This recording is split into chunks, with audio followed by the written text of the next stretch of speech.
একটা নারীর স্থান সবার ঊর্ধ্বে। সনাতন শাস্ত্র নারীকে অনেক ঊর্ধ্বে স্থান দিয়েছে।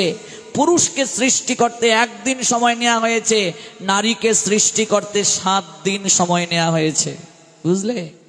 এই নারীকে এমন কিছু রহস্য ভাব নিয়ে সৃষ্টি করা হয়েছে, ব্রহ্মা নিজেই অবাক হয়ে গেলেন। ওই নারীকে উপলব্ধি করতে তিনি পারছেন না সৃষ্টি করে। এই জন্য যে নারীর প্রয়োগ কোনো পুরুষের জীবনে সঠিকভাবে হয়েছে, সেই পুরুষের জীবন ধন্য হয়ে গেছে। আর যে নারীর বিশেষ করে প্রয়োগ, বিশেষ করে আচরণ, বিশেষ করে ব্যবহার যে পুরুষের জীবনে নেতিবাচকভাবে প্রয়োগ করা হয়েছে, সেই পুরুষের জীবন নরক যন্ত্রণায় ভরে গেছে। কথাটা বুঝতে পারিয়েছি তো? সংসার সুখের হয় কার গুণে? রমণীর গুণে। রমণী কাকে বলে? নারীকে। রমণী আসলো কোত্থেকে? রমণ শব্দ থেকে। রমণ গোবিন্দের একটা নাম। রমণ মানে আনন্দ, রমণী মানে আনন্দ বর্ধিনী শক্তি, রাধারানী। ভালো করে বুঝবে এগুলো। এই জন্য সংসার নরক যন্ত্রণায় ভরে যায়। একটা নারী ইচ্ছে করলে সংসারকে স্বর্গময় করতে পারে, একটা নারী সংসারকে নরক যন্ত্রণায় ভরিয়ে দিতে পারে। আমাদের বয়সী ছেলেদেরকে বলছি, এখনের সময়টা হচ্ছে নিজের জীবনকে গঠন করার সময়, কেরিয়ারের সময়। তাই এখন যদি নারীর পিছনে ছুটাছুটি করো, তোমার জীবনও যাবে, যৌবনও যাবে, তোমার কেরিয়ারও যাবে, সব যাবে। তাই জীবনকে এখন ঠিকভাবে গঠন করো, পড়াশোনা ঠিকভাবে করো। যদি ঠিকভাবে জীবনে প্রতিষ্ঠিত হও, এখন যে তুমি মেয়ের পিছনে ছুটছ, মেয়ের 14 গোষ্ঠী তোমার পিছনে ছুটবে একটা ভালো জামাইয়ের জন্য, যদি ভালোভাবে প্রতিষ্ঠিত হতে পারো।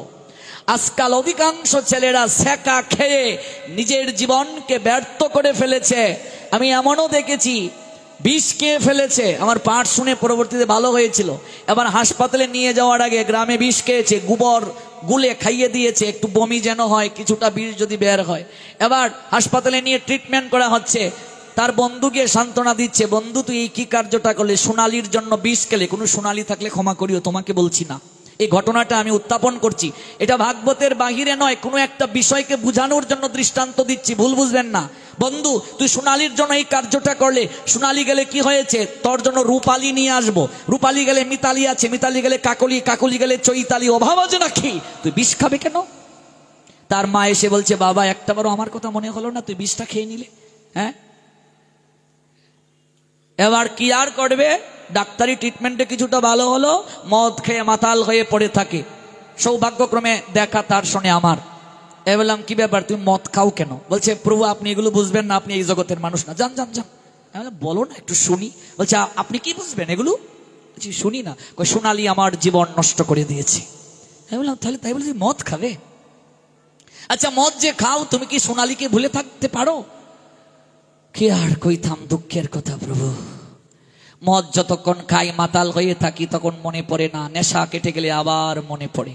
এবং তাই মানে তার মানে এই মদ তোমায় সোনালীকে ভুলতে দিচ্ছে না। তার থেকে বড় নেশা আমার কাছে আছে। বলছে, আপনার কাছে আছে বড় নেশা? বলছে, হ্যাঁ। বলছে, এটা কি করে করতে হয়? আমি বলছি, করতে হয় না, শুনলেই নেশা হয়। তুমি 7 দিন আমার ভাগবত পাঠ শুরু থেকে শেষ পর্যন্ত শুনবে। 7 দিন পাঠ শুনলো, পাঠের পরে বুঝলাম মদ আর খাবে। বলছে, সোনালি চলে গিয়েছে বলে কি হয়েছে প্রভু? দেব দুর্লভ মনুষ্য জীবন পেলাম, সোনালির জন্য তো আমি নষ্ট করতে পারি না। এই জীবন পেয়েছি কৃষ্ণ আরাধনা করার জন্য।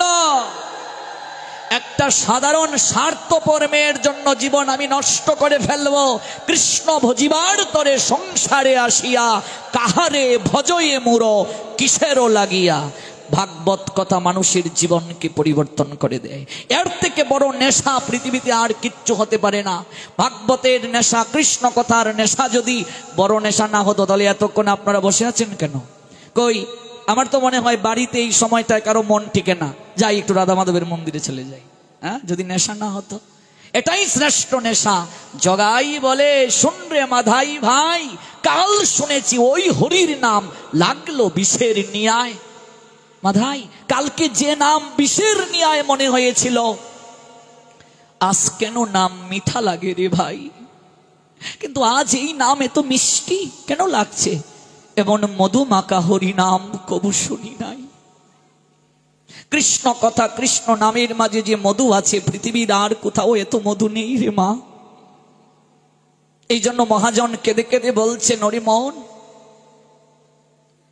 তুই কত জায়গায় বিচরণ করিস, কল্পনার ভুবনে বিচরণ করিস, বিহঙ্গের নিয়ায় গগনে উড়ে বেড়াস, তুই এত কিছু হতে পারিস রে, একবার দেবর্ষি নারদের বিনা হতে পারিস না?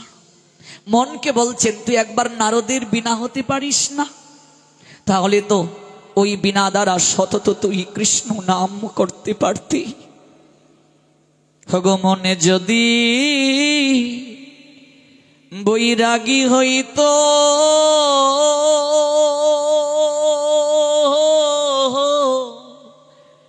কৃষ্ণ নামটি সদা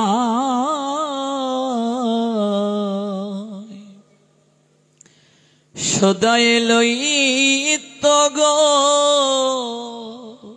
এত কিছু হতে পারিস, একবার কি বিভাগী হতে পারিস না রে? তাহলে তো সতত কৃষ্ণ নাম করতে পারিস। আমরা আমাদের মনকে কৃষ্ণ নামে আজও মজাতে পারলাম না। জানো মা, বৃন্দাবনে এক বাবাজি মহারাজ ঘুম থেকে উঠে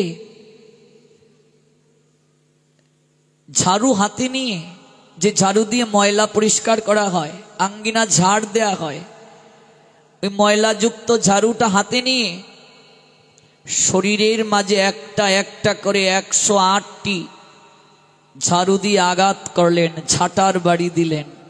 দূর থেকে এক নবীন ভক্ত দাঁড়িয়ে দেখলেন বাবাজি মহারাজ একটা দুটা তিনটা নয়, গুনে গুনে দেখলেন 108টা ঝাঁটার বাড়ি নিজের গায়েতে দিলেন।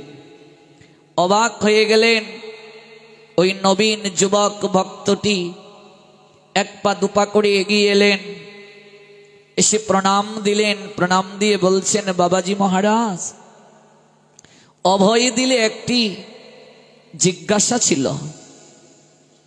সাধুকে কোনো কিছু জিজ্ঞাসা করতে গেলে দাম্ভিকতার সঙ্গে করতে নেই, আগে তাকে প্রণাম দিতে হয়। প্রণাম দ্বারা প্রণিপাতেন পরিপ্রশ্নেন সেবয়া, তারপর সতর্কতার সঙ্গে প্রশ্ন করব, জানার জন্য, ঠেকানোর জন্য নয়। দেখি পাঠক কি জানে, একটু যাচাই করে আসি। কিছু কুলাঙ্গার লোক দেখবে এই জন্য যায়, দেখি কি জানে, একটু যাচাই করে আসি। আমি এক জায়গায় পাঠে গিয়েছি, আমাকে একজন প্রশ্ন করেছে, দশরথের দাদুর বাবার বাবার বাবার বাবার নাম কি? এটা জানার জন্য না, আমি জানি কি না এটা পরীক্ষা করার জন্য। তা আমি বললাম, বাবা আপনার দাদুর বাবার বাবার বাবার বাবার নাম কি? এবার আর কথা বলতে পারে না, এত এত লোকের সামনে। হেলাম, বেটা হতচ্ছাড়া, নিজের দাদুর বাবার বাবার বাবার বাবার নাম জানিস না, এসেছিস দশরথের দাদুর বাবার বাবার বাবার বাবার নাম জানার জন্য? দশরথ জগৎকে কি আদর্শ দিয়ে গিয়েছেন তা জানো, জীবন ধন্য হবে। দশরথ তনয় রামচন্দ্র জগৎকে কি আদর্শ দিয়েছেন সেটি জানো। এজন্য শ্রোতার মাঝে প্রকার আছে। সর্পশ্রোতা, তার কাজই হচ্ছে বক্তার দুষ্গুণ দেখা। হংসশ্রোতা, তার কাজ হচ্ছে ভালো গুণটা নেয়া। দুধ আর জলকে একসঙ্গে যখন মিশিয়ে দাও, রাজহংস কি করে রে বাবা? দুধটা গ্রহণ করে। কাজে হংসশ্রোতা যতদিন পর্যন্ত না হতে পারবো, ভাগবত পাঠ শ্রবণ করে আমার ভক্তি লাভ হবে না, প্রেম লাভ হবে না। আপনারা প্রেমিক ভক্ত, এজন্য আপনাদের সঙ্গে আমার আলোচনা বড় আনন্দ হচ্ছে, আমার খুব আনন্দ হয়। প্রেমিক ভক্ত ছাড়া হয় না। হংস শ্রোতা যতদিন পর্যন্ত, প্রেমিক শ্রোতা যতদিন পর্যন্ত না হবে, ভক্তি লাভ হবে না। তেমনি ভাবে বক শ্রোতা রয়েছে, ভ্যাক শ্রোতা রয়েছে, কাক শ্রোতা রয়েছে। এই জন্য শ্রোতা হতে হবে হংস শ্রোতা। প্রণিপাতেন পরিপ্রশ্নেন সেবয়া। আমরা বংশের গৌরব নিয়ে সাধুর কাছে যাই, আমার বংশ মর্যাদা বোঝানোর জন্য সাধুর কাছে যাই, অহংকার দেখানোর জন্য সাধুর কাছে যাই, আমার কতটুকু ডিগ্রি আছে তা জানানোর জন্য সাধুর কাছে যাই, আমি কতটা জানি সাধুর কাছে যাই। সাধুকে প্রশ্ন করলেই তিনি যে উত্তর দেবেন, আমি যদি ভাবি আমি মূর্খ, সাধুর খেয়ে দে কাজ নেই, তোমার পাগলের প্রলাপ উত্তর দেবে। একজন সাধু যিনি সাধনা করেন তিনি জানেন, তিনি বুঝেন কে কোন মনোবৃত্তিতে আসে। এই শক্তি যদি তার না থাকে, হাজার হাজার লোক তার চরণে প্রণাম দেয়। এই শক্তি যদি তার না থাকে, এই উপলব্ধি করার যদি তার যোগ্যতা না থাকে, এই ভক্তি জ্ঞান বৈরাগ্য উপলব্ধি করার যদি যোগ্যতা না থাকে, হাজার হাজার লোককে সে বসিয়ে রাখার যোগ্যতা অর্জন করেছে ভগবান তাকে কৃপা এমনিতেই করেছে, সাধনা ছাড়া। জিজ্ঞাসাটা বিনম্র চিত্তে, হে বৈষ্ণব ঠাকুর, বাবাজি মহারাজ, আমার মনে একটা বেকুলতা জেগেছে। আমি দূর থেকে দাঁড়িয়ে দেখলাম আপনি ময়লাযুক্ত ঝাঁটা দ্বারা নিজের শরীরে 108টা আঘাত করলেন, কারণ কি? নিজের গায়ে নিজে আঘাত করলেন, কারণটা কি? বাবাজি মহারাজ কিছুক্ষণ তাকিয়ে রইলেন নবীন ভক্তের দিকে, উত্তর দিচ্ছেন না। অনেকক্ষণ চলে গেল, ভক্তটা দাঁড়িয়ে রইল, নবীন যুবক ভক্তটা। বাবাজি মহারাজ একটু পরে বললেন, বাবা কি বলবো তোমায়, সংসার ছেড়ে এসেছি, স্ত্রী ছেড়ে এসেছি, স্বজনাদি ত্যাগ করে এসেছি, ইন্দ্রিয় তর্পণ বাদ দিয়েছি, বিষয় সুখ বর্জন করে এসেছি, অর্থবিত্ত বৈভবের লোভ ছেড়ে এলাম, মধুময় শ্রী ব্রজধামে ব্রজেশ্বরী প্রেমময়ী শ্রীমতী রাধারানীর কৃপা পাবো বলে। কিন্তু বাবা, জীবন রবি যে পূর্ব গগন থেকে পশ্চিম গগনে ঢলে যাচ্ছে, আজও যে একটিবারও নয়নের জলে আমি তাকে ডাকতে পারলাম না, আজও আসনে বসে একটিবারও দর্শন হয়নি বাবা আমার তার।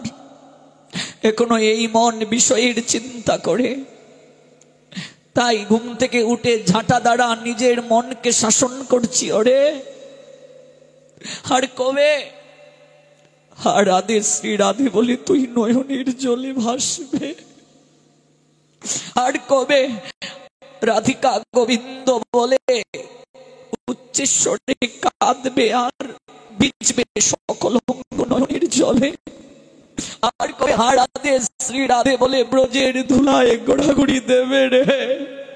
জীবন যে যায়, বেলা যে ডুবে গেল রে, আর কবে, আর কবে তোর এই জ্ঞান হবে? তাই ঝাঁটাটা হাতে নিয়ে নিজের মনকে শাসন করছি, ওরে এখনো বিষয়ের চিন্তা করিস, এখনো বিষয়ে টানে সর্বদা মাতুয়ারা থাকিস, কবে তোর হুঁশ হবে রে? ওরে অজ্ঞান মন, ওরে তমসায় আচ্ছন্ন মায়ায় মোহিত মন, এত কিছু চিন্তা করিস, সতত কি প্রেমময়ী রাধারানীর চিন্তা করতে পারিস না? এত চিন্তা করিস, ব্রজেশ্বরীর চরণে পড়ে থাকতে পারিস না? এই চিন্তাটা চিত্তে আনয়ন করতে পারিস না? হা গোবিন্দ প্রাণ গোবিন্দ বলে একবার ধুলায় গড়াগড়ি করতে পারিস না? আমার যে কিচ্ছু হলো না গো, সবার সব প্রাপ্তি হলো, আমার যে বৃন্দাবনে কেবল থাকাই হলো, আজও বৃন্দাবনেশ্বর বৃন্দাবনেশ্বরীর কৃপা হলো না গো, আজও ব্রজেশ্বরী প্রাণেশ্বরীর কৃপা প্রাপ্তি আমার জীবনে হলো না। নবীন ভক্তটি, যুবক ছেলেটি লুটিয়ে পড়লো বাবাজি মহারাজের চরণে কাঁদতে কাঁদতে, বাবা এতকাল ব্রজেতে কেউ যদি আপনার এমন হয়, আমার যে জীবনে কিচ্ছু হলো না, আপনার যদি এমন হয় আমি যে এখনো কিচ্ছু করতে পারলাম না, আমার যে জীবনে কিচ্ছু প্রাপ্তি হলো না বাবা, আমার কবে সেদিন হবে? হরি হরি, কবে মোর হইবে সুদিন, বিষয়ে বাসনা বলে কবে হইব তব প্রেমের অধীন, কবে তার কার্য করতে পারবো? মন আমাদের চঞ্চল, মনে তো কিছু হয়, বৈরাগী হয় না, নারদের বিনা হয় না। বাবারে, গোবিন্দ যখন বাঁশিতে সুর তুলেছিলেন, তার বাঁশির সুরে বৃন্দাবনের পাথরগুলো পর্যন্ত গলে গিয়েছিল। আজও দেখবে বৃন্দাবনে গেলে চরণ পাহাড় নামে একটা পাহাড় আছে, এই পাথরগুলোতে গিয়ে দেখবে গোবৎসদের চরণের খুরের চিহ্ন আছে, গোবিন্দের চরণ চিহ্ন আছে, সখাদের চরণ চিহ্ন আছে। যার বাঁশির ধ্বনিতে, যার নামের গুণে পাথর গলে যায়, তার নাম, তার কথা শুনে আমাদের হৃদয় কেন গলে না রে বাবা? যার নামে পাথর গলতে পারে, যার কথায়, যার বংশীর ধ্বনিতে পাথর গলতে পারে, তাহলে আমার মন কেন গলে না? আমার নয়নে কেন অশ্রু আসে না গো? কারণ আমার মন পাথর থেকেও শক্ত। লক্ষ লক্ষ জন্মের ময়লা জমতে জমতে এতটা শক্ত হয়ে গেছে আমার মন। গৌর গোবিন্দের কথায় আমার মন গলে না, গৌর গোবিন্দের লীলামৃতে আমার মন গলে না। আমার মন পাষাণ থেকে পাষান্তর হয়ে গেছে, আমার মন এতটাই শক্ত হয়ে গেছে, আমার মন দ্রবীভূত হয় না।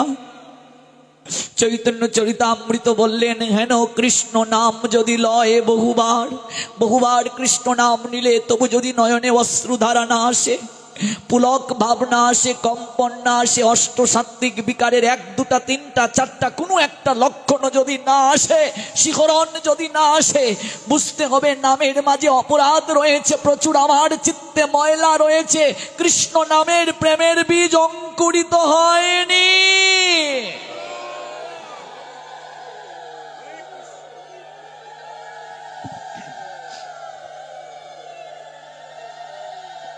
এতটা অপরাধ, এতটা ময়লা আমার এই চিত্তে জমা লক্ষ লক্ষ জন্মে হয়েছে, শক্ত হয়ে গেছে। আমার মাঝে সাত্ত্বিক বিকার আসে নাই,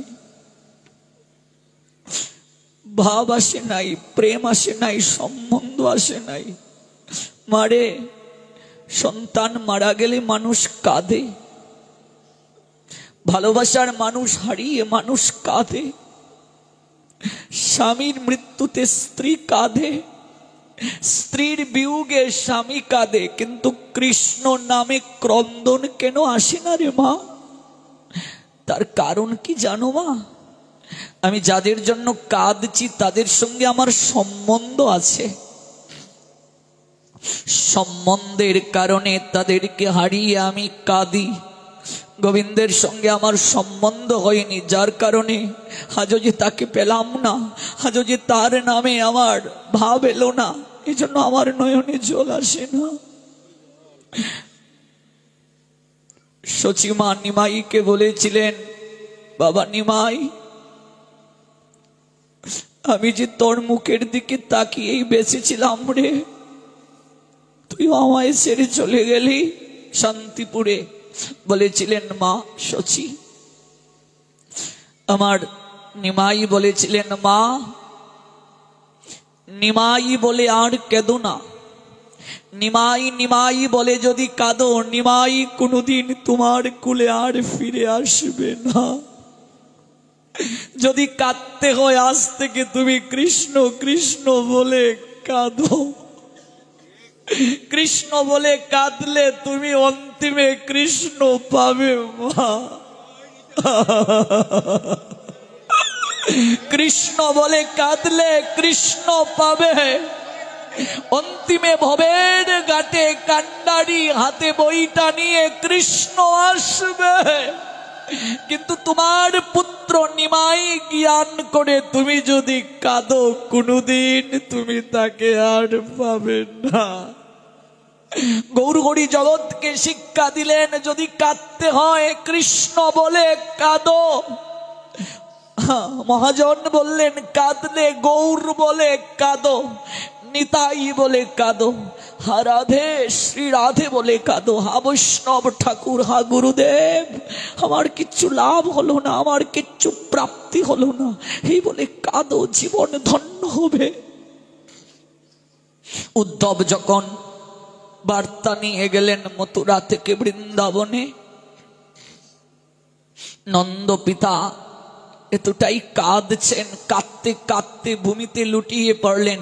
উদ্ধব কি সান্ত্বনা দেবেন, কি দিয়ে শুরু করবেন ভাবছেন। প্রথম সম্বোধনটা, কথাটা কি দিয়ে শুরু করবেন। উদ্ধব বললেন, আপনার মতো ভাগ্যবান জগতে আর কেউ নেই, আপনি কাঁদছেন। নন্দ মহারাজ বললেন, উদ্ধব, আমি জানতাম মথুরার মাঝে শ্রেষ্ঠ পণ্ডিত তুমি।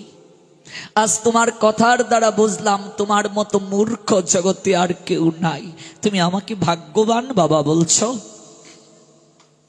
যে তার পুত্রকে হারিয়েছে, যে কুলে নিয়ে বাৎসল্য প্রেম আস্বাদন করতে পারে না, তুমি তাকে ভাগ্যবান বলছো। উদ্ধব ভাবলেন, এই কথাটা বলে আমি তো আরো বিপদে ফেলে দিলাম, নিজেও আমি মূর্খতার পরিচয় দিলাম। আমি তো শাস্ত্রের কথাই বললাম, ভগবান যার পুত্র হয়ে আসে তার তো সৌভাগ্যের অন্ত নাই। কিন্তু এখানে ভালোবাসা এতটা গভীর, ভগবান জ্ঞান নাই নন্দ মহারাজের। উদ্ধব ভাবলেন, আপনি কাঁদছেন, আপনি যার জন্য কাঁদছেন সে তো আপনার পুত্র নয়। কৃষ্ণ কারো পুত্র হতে পারে না, এটা তার লীলা, তিনি স্বয়ং ভগবান। এই জগৎ সংসারে এক দৃষ্টিতে কৃষ্ণ সবারই পুত্র, বাৎসল্য ভাবে যদি তাকে কেউ আরাধনা করে। আর জগতে তিনি সবার পিতা, জগতের পিতা কৃষ্ণ। নন্দ মহারাজ বললেন, উদ্ধব, তুমি আমার নিভে যাওয়া আগুন আরো ধাউ ধাউ করে জ্বালিয়ে দিলে। তুমি বলছো আমি কাঁদবো না। উদ্ধব, কৃষ্ণ ভগবান, গোপাল আমার ছেলে ভগবান, আমি ভগবানের বৈশিষ্ট্য জানি, আমি এত মূর্খ নই। আমি কিছুটা হলেও মহতের সঙ্গ করেছি, শাস্ত্র গ্রন্থ পড়েছি, আমি ভগবানের বৈশিষ্ট্য জানি। আমার ছেলে দুধের বাচ্চা চুরি করে খায়, প্রহরে প্রহরে ননি মাখন খায়, তার মা কান ধরে উঠবস করায়, লাঠি দিয়ে শাসন করে, দড়ি দিয়ে উদু খোলে বাঁধে। তুমি তাকে ভগবান বলছো।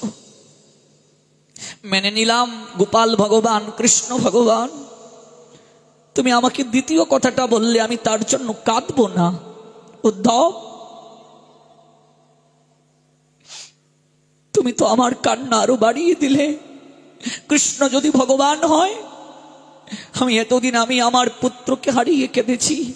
আমি প্রতিদিন বলতাম আমার গোপাল আমি হারিয়েছি, আমার কৃষ্ণ হারিয়েছি। আর তুমি এসে জানালে আমি আমার পুত্রকে কেবল হারাইনি, আমি ভগবানকেও হারিয়ে ফেলেছি। আমার তো আরো বেশি কান্না করা উচিত। যদি কৃষ্ণ ভগবান হয়, এই জগৎ সংসারে ভক্ত তো ভগবানের নামেই কাঁদবে। এই জগৎ সংসারে ভক্ত তো ভগবানের নামে কাঁদবে, নয়নের জলে ভাসবে। উদ্ধব, কৃষ্ণ যদি ভগবান হয়, তোমার বলা উচিত, হে নন্দ পিতা, আপনি কাঁদুন, আরো কাঁদুন, কৃষ্ণ কৃষ্ণ কৃষ্ণ কৃষ্ণ বলে কাঁদুন, আরো কাঁদুন। এই জগৎ সংসারে ভক্ত তো ভগবানের জন্যই কাঁদবে, আর কার জন্য কাঁদবে? মহাজন বললেন, কৃষ্ণ বলে কাঁদে যে সুকৃতি জন। এই জগৎ সংসারে যে কৃষ্ণ বলে কাঁদে, এই জগৎ সংসারে যে ভগবানের নামে কাঁদে, তাদের মতো মহাপুণ্যবান, তাদের মতো ভাগ্যবতী ভাগ্যবান জগতে আর কেউ নাই। বুঝলে মা? যে কৃষ্ণ বলে কাঁদে, তার মতো সৌভাগ্যের অধিকারী কেউ নাই, তার মতো সৌভাগ্যের অধিকারিনী জগতে আর কেউ নাই। মহাজন জানালেন, এই ক্রন্দন যদি কেউ দর্শন করে, কৃষ্ণ বলে কাঁদে যে সুকৃতি জন, সেই ক্রন্দন দর্শনে হয় সর্ববিঘ্ন বিমোচন। কৃষ্ণ বলে যে কাঁদে, ওই ক্রন্দন যদি কেউ দর্শন করে, এমনও সৌভাগ্যবান সৌভাগ্যবতী ভক্তের অঙ্গ পরশ যদি কারো গায়ে লাগে, তার জীবন ধন্য হয়ে যায়, পবিত্রতা আসে, প্রেম লাভ হয়, ভক্তি লাভ হয়। কৃষ্ণ বলে কাঁদে যে সুকৃতি জন, সেই ক্রন্দন দর্শনে হয় সর্ববিঘ্ন বিমোচন। ওই ভক্তি, ওই প্রেম আসবে ধীরে ধীরে সাধু সঙ্গ করতে করতে। এই জন্য আমরা বৈষ্ণব বন্দনায় গাই, ছয় বেগদমি, ছয় দুষ সুদি, ছয় গুণ দেহ দাসে, ছয় সৎসঙ্গ, দেহ হে আমারে বসেছি সঙ্গেরও আসে। ও বাবা, এত কষ্ট করে কেন এসে বসলাম? ছয় ব্যাগ দমি হে বৈষ্ণব ঠাকুর, আমার ছয় ব্যাগ কৃপা করে আপনি দমন করে দিন। ছয় ব্যাগ কি কি? ওই যে শুরু করেছিলাম, বাক্যের ব্যাগ, ক্রোধের ব্যাগ, জিহ্বার ব্যাগ, উদরের ব্যাগ, এরপর হলো উপস্থের ব্যাগ। উপস্থ মানে লিঙ্গ, উপস্থের ব্যাগ। ছয় ব্যাগ দমি। তারপর কি? ছয় দোষ শুধি। আমার মাঝে ছয়টা দোষ আছে, একমাত্র সাধু কৃপাতেই তা দূর সম্ভব। ছয় দোষ কি?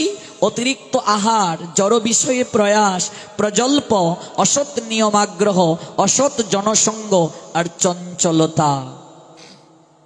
ছয় বেগ দমি, ছয় দোষ শুধি, ছয় গুণ দেহ দাসে। ছয়টি গুণ কি কি? ভজনে উৎসাহ, ভক্তিতে দৃঢ় নিশ্চয়তা, ভজনে ধৈর্য, ভক্তির অনুকূল কর্মে প্রবৃত্তি, অসৎসঙ্গ ত্যাগ, ভক্তির সদাচার। ছয় গুণ দেহ দাসে হে বৈষ্ণব ঠাকুর। ছয় সৎসঙ্গ, দেহ হে আমারে বসেছি সঙ্গের আসে। বড় ইচ্ছা নিয়ে, বড় কাঙ্গাল হয়ে আজ হে বৈষ্ণব ঠাকুর আপনার কাছে এসে বসেছি। সাধু সঙ্গে আমি এসেছি, বৈষ্ণব সাহচর্যে এসেছি, বড় কাঙ্গাল হয়ে। আমি তো কাঙ্গাল, কৃষ্ণ কৃষ্ণ বলে ধাই তব পাছে পাছে আপনাদের পিছনে পিছনে এসে বসেছি। কৃপা করে আমায় কৃষ্ণ প্রেম দান করুন, কৃষ্ণ ভক্তি দান করুন। কৃষ্ণ সে তোমার, কৃষ্ণ দিতে পারো সে শক্তি তোমারও আছে। আমি তো কাঙ্গাল, কৃষ্ণ কৃষ্ণ বলে ধাই তব পাছে পাছে। তাই বলছেন ছয় সৎসঙ্গ দেহ হে আমারে। ছয় সৎসঙ্গ কি কি? শুদ্ধ ভক্তকে দান করা। দান কাকে করবে?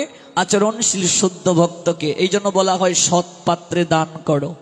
প্রতিগ্রহ, শুধু দান গ্রহণ করবে না, প্রতিদানে কিছু দেবেও। 3 ভজন কথা শ্রবণ, নিজের ভজন শুদ্ধ সদাচারী ভক্তকে শেয়ার করবে, তার কাছ থেকে শিখবে, জানবে। হ্যাঁ, একে বলে ইষ্ট গোষ্ঠী।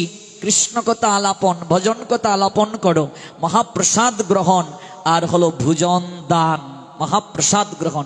এই যে আমরা গ্রহণ করছি আত্মার প্রসাদ, পাঠ অন্তে আমরা যা পারি ফলমূল, যাই পারি প্রসাদ নিচ্ছি।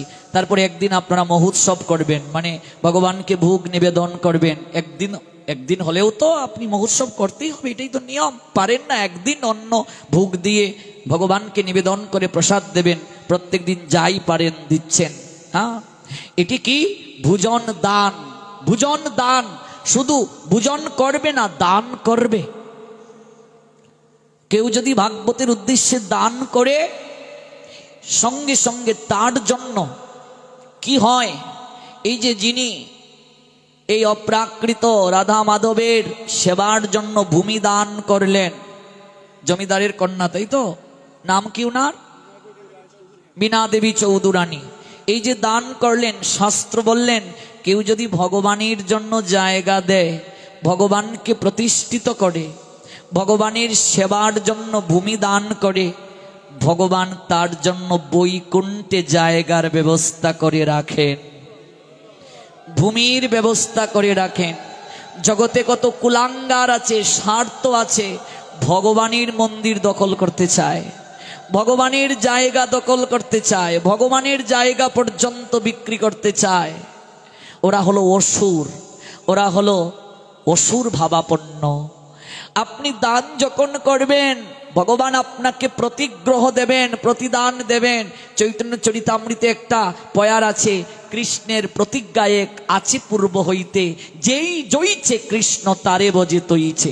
আপনি কৃষ্ণকে যা দেবেন, কৃষ্ণ আপনাকে প্রতিদান দেবেন। এই জন্য একটু একটু করে এগিয়ে আসুন। 2-3 জন মিলে আমরা একদিন রাধা মাধবের ভোগের ব্যবস্থা করতে পারি। আমি পারবো না, 100 টাকাই কমিটিকে দেব, নেন, আমার ওই অর্থটাও রাধা মাধবের ভোগে দেবেন। 500 টাকা আমি দিতে পারি, 1000 টাকা দিতে পারি, একটু সবজি এনে দিতে পারি। সনাতনী হিন্দুদের মাঝে দেখবেন ওরা ভগবানের জন্য দান দক্ষিণা করতে বড় কৃপণ। ধার্মিক মুসলমানদের দিকে তাকিয়ে দেখবেন মুহূর্তের মাঝে তারা মসজিদ করে নিতে পারে, ওরা আল্লাহ পাকের জন্য অর্থ দান করতে কৃপণতা করে না, এবং দান করে কখনো নেম প্লেটও বড় করে দেয় না। আর হিন্দুরা দেখবে ভগবানের জন্য অর্থ দান করতে বড় কৃপণ। ভগবানের জন্য যদি কেউ অর্থ দান করে অর্থ কমে না, 3 গুণ বেড়ে যায়। জন্মদাতা পিতা জন্মদাত্রী মায়ের সেবায় যারা অর্থ ব্যয় করে কখনো কমে না, বেড়ে যায়। আর গুরু বৈষ্ণবের সেবায় যারা অর্থ ব্যয় করে কমে না, 3 গুণ বেড়ে যায়। এটা নারদ বলেছিলেন বৃষভানু রাজাকে। একক প্রচেষ্টায় বড় অনুষ্ঠান হয় না, আমরা একটু একটু করে এগিয়ে যেতে পারি।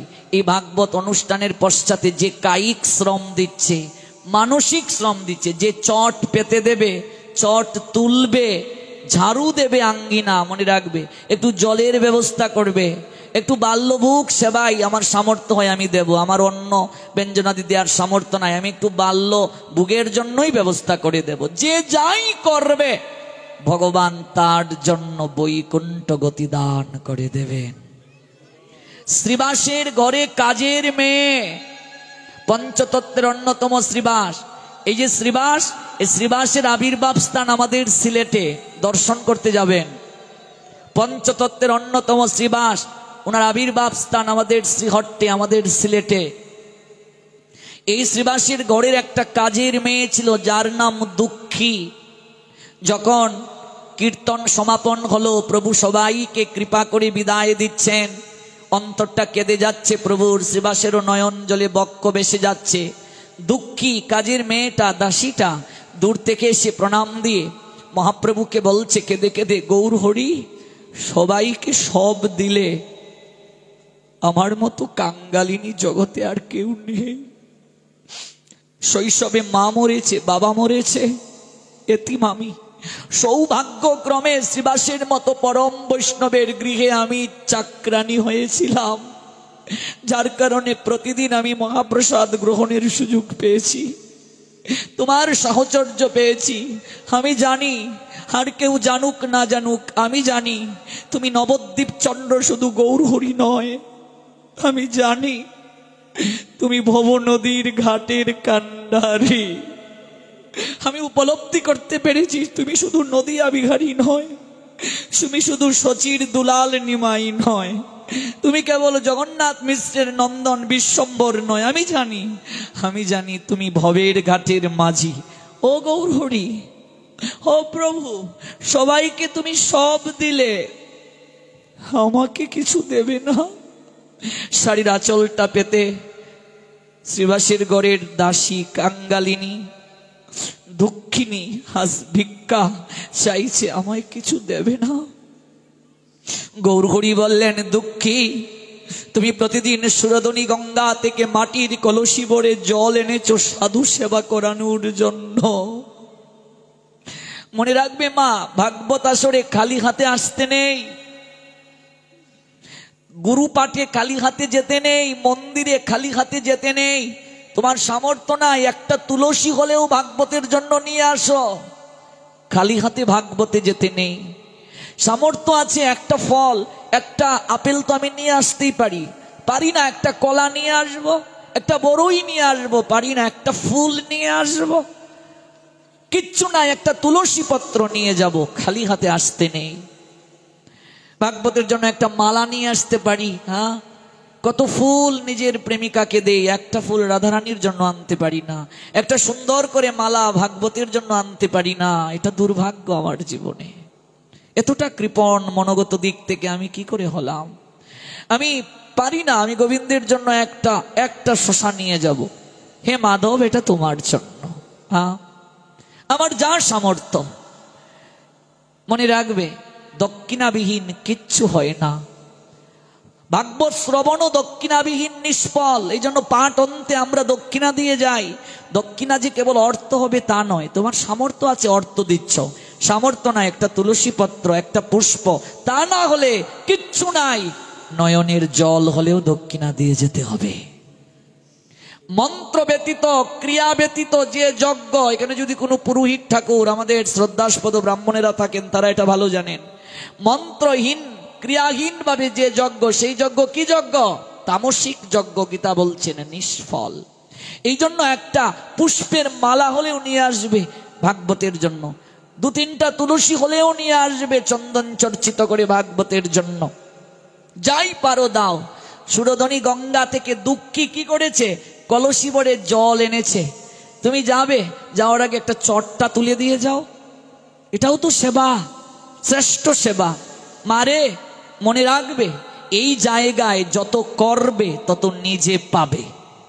এটা আত্মীয়ের বাড়ি যাও নাই, ভাগবতে আমরা নিমন্ত্রণ দিই, আসবেন বাবু, আসবেন আসবেন আসবেন। কত মূর্খ আমরা, বলি চেষ্টা করব যদি পারি যাব।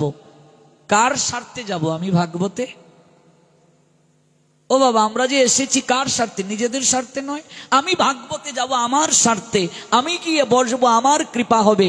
আমরা বলি চেষ্টা করব যদি পারি যাব। তুমি কার বাপের শ্রাদ্ধ উদ্ধার করবে? তুমি চেষ্টা করে কাকে উদ্ধার করবে? তুমি মূর্খের মতো বলো চেষ্টা করব যদি পারি যাব। এটা বলেও তো তুমি অপরাধ করছো। বলো ভগবান যেন কৃপা করেন আমি যেতে পারি, এই বাক্যটা বলো। তুমি বলো চেষ্টা করব যদি পারি যাব। কার স্বার্থ? তোমার স্বার্থে তুমি যাবে। কাকে উদ্ধার করবে? তুমি গিয়ে। তোমার মতো লোক না আসলেও রাধা মাধবের কিচ্ছু হবে না। আমার মতো লোক এই জায়গায় বসে ভাগবত কথা রাধা মাধবকে যে আমি শোনাচ্ছি, আমার কি যোগ্যতা আছে শোনানোর?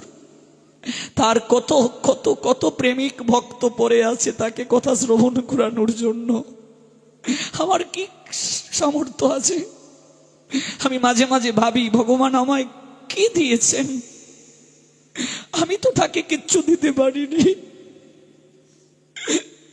যতটা আমি পেয়েছি তার কিচ্ছু আমি ভগবানকে দিতে পারিনি। বিশ্বাস করুন, আমি কেবল আসি আপনাদের চরণ ধুলি নেওয়ার জন্য, শেখানোর জন্য নয়।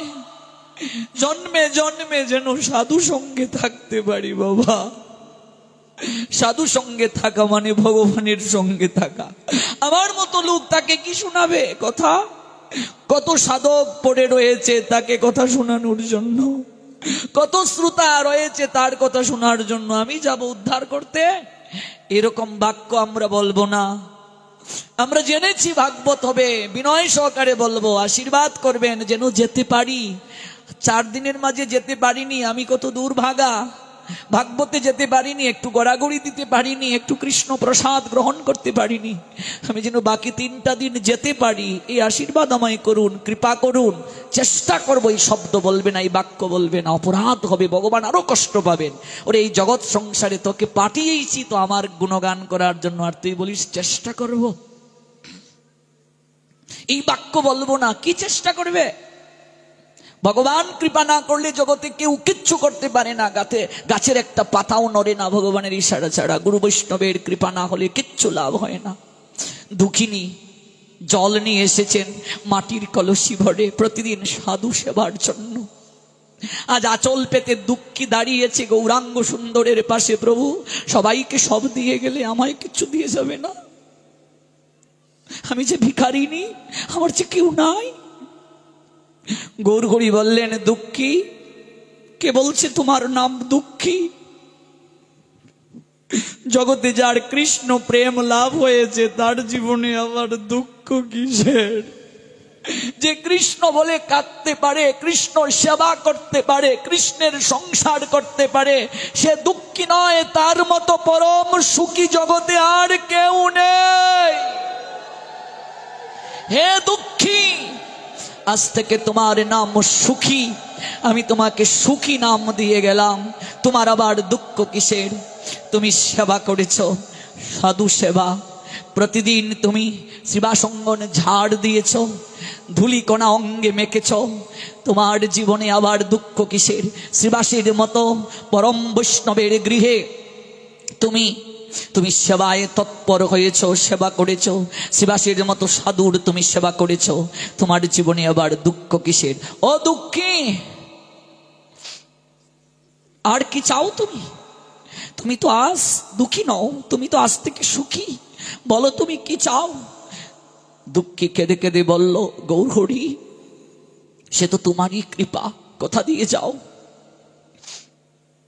যেদিন দেখো পিঞ্জিরা থেকে প্রাণ পাখিটা উড়াল দেবে, আমার তো কেউ নাই জগতে।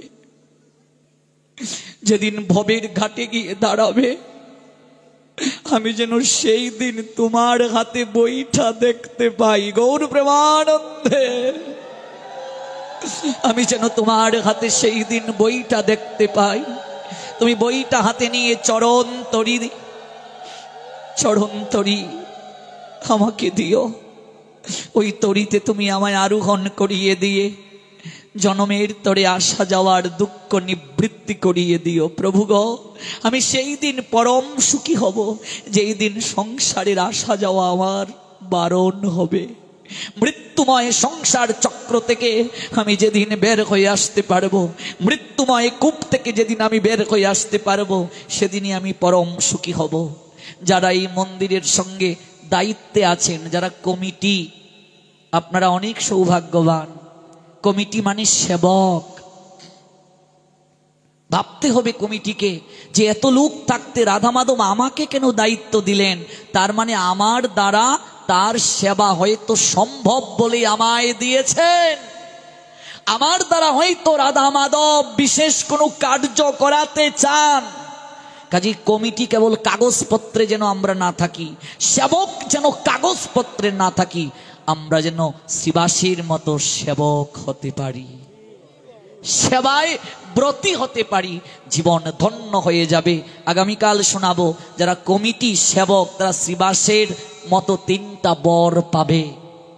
যারা সেবা করবে এইভাবে গোবিন্দকে, গৌরকে, রাধা মাধবকে, তারা 3টা বর পাবে। হয়তো আমার দ্বারা সম্ভব, এই জন্য আমায় দায়িত্ব দিয়েছেন রাধা মাধব। কত আসবে কত যাবে, আমি যদি ঠিকভাবে রাধা মাধবের সেবা করে তার প্রতিষ্ঠানকে আরো আরো আরো উন্নত করতে পারি, আমি একদিন চলে যাব, কিন্তু আমার মহৎ কর্মের সুরভি কখনো নষ্ট হবে না। এই জন্য আয়োজনকারীকে সর্বাগ্রে পাটের আসরে বসা উচিত, ধুলায় গড়াগড়ি দেওয়া উচিত এবং সকল ভক্তদেরকে দেখাশোনা করা উচিত, কারণ তারা শ্রীবাসের ভূমিকায় আছেন। আয়োজনকারী মানে শ্রীবাস, তারা শ্রীবাসের ভূমিকায় আছেন। আমি একটু চট তুলে যাব, এটাও এক প্রকার সেবা। একটু ঝাড়ু দিয়ে যাব, এটাও এক প্রকার সেবা। আমি মন্দিরটা একদিন মুছে দিয়ে যাব, এটাও এক প্রকার সেবা। মন্দিরের মা গোসাই আছেন, মাতাজি আছেন, আমি তার সঙ্গে একটু বাসন কুসনগুলো মেজে দিয়ে যাব, এটা কি সেবা নয়? এর থেকে শ্রেষ্ঠ সেবা আর কি?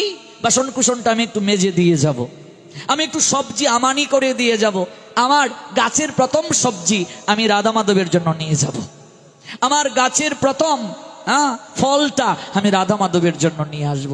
আমি বাজারে গিয়েছি, প্রথম যে ফলটা, যে সিজনে প্রথম যে ফল বের হয় সর্বাগ্রে ওই ফলটা কিনে, আমি কলসকাঠির মানুষ, আমি বাকেরগঞ্জের মানুষ, আমি পালপাড়া, কুন্ডুপাড়া, সাপাড়া, যে পাড়ারই হই না কেন, কর্মকার পাড়া, আমি সর্বপ্রথম ফলটা কিনে আমি আমার রাধা মাধবের জন্য নিয়ে যাব। জীবন ধন্য হয়ে যাবে, জীবন আনন্দে ভরে যাবে। দেখবে অন্তিমে রাধা মাধবী তোমার কান্ডারি হবেন, পারের কান্ডারি হবেন। এই জন্যই সাধু সঙ্গ, এই জন্যই গুরুচরণে পদাশ্রয়। মুর্শিদাবাদ জেলার জমিদার প্রণাম দিলেন, বললেন জানো বাবা, আমার কাছ থেকে দীক্ষা পাওয়া সহজ নয়। এটা দিয়েই তো শুরু করেছিলাম। আমার কাছ থেকে দীক্ষা পেতে গেলে পরীক্ষা দিতে হবে। কি পরীক্ষা? কোন পরীক্ষা দিতে হয়? গুরু কৃপা প্রাপ্তির জন্য। আর শ্রীবাসের ন্যায় সেবকরা কি বর প্রাপ্ত হয়, আমরা ভাগবতের আলোকে আগামীকাল শ্রবণ করব। গৌর গোবিন্দ যদি কৃপা করেন, রাধা মাধবের যদি হইতুকি কৃপা হয়, আগামীকাল আবার সাক্ষাৎ হবে। একবার প্রেম ধ্বনি, হরিধ্বনি, উলুধ্বনি, নিতাই গো সীতানাথ প্রেমানন্দে হরি।